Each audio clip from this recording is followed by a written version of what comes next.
দেওয়ার কারণে ইসলামের বিরুদ্ধে যত আইন প্রণয়ন করেছে এই দায় দায়িত্ব ভোটারদেরকে নিতে হবে। আমি বিশ্বাস করি ইসলামী আন্দোলন বিজয় হলে প্রত্যেকটা নাগরিকের জান মালের নিরাপত্তার গ্যারান্টি দেওয়া হবে ইনশাআল্লাহ।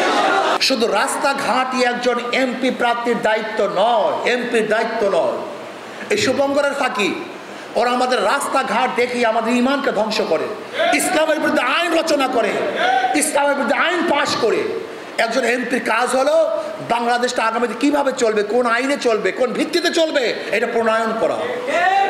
আজকে যাদেরকে ভোট দিয়েছে ওরা কি করেছে? ওরা ইসলামের বিরুদ্ধে আইন পাশ করছে, ওরা মদের পক্ষে আইন পাশ করছে, ওরা জেনার পক্ষে আইন পাশ করছে, ওরা সুদের পক্ষে আইন পাশ করেছে। আপনি যাদেরকে ভোট দিচ্ছেন ওরা ইসলামের বিরুদ্ধে আইন প্রণয়ন করেছে। কাজে ভোট দেওয়ার কারণে ইসলামের বিরুদ্ধে যত আইন প্রণয়ন করেছে এই দায় দায়িত্ব ভোটারদেরকে নিতে হবে, অবশ্যই ভোটারদেরকে নিতে হবে।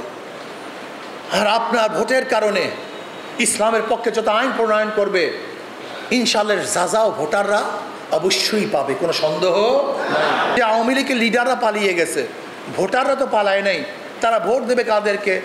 আমি স্পষ্ট সাংবাদিক থেকে বলছি, যাদের মাধ্যমে তাদের জান মালে নিরাপত্তা পাবে তাদেরকেই তারা ভোট দিবে।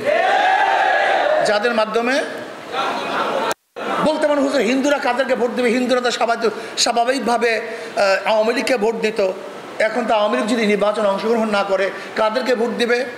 আমি বললাম প্রত্যেকটা হিন্দু তাদের জান মালে নিরাপত্তা যেখানে পাবে সেখানেই ভোট দিবে। আমি বিশ্বাস করি ইসলামী আন্দোলন বিজয় হলে প্রত্যেকটা নাগরিকের জান মালের নিরাপত্তার গ্যারান্টি দেওয়া হবে ইনশাআল্লাহ। বান্ডেল থাকলে প্রতি সেনমানিতে টাকা বাঁচবে। বিকাশ সেনমানি বান্ডেল কিনে জিতুন প্রতি লেনদেনে।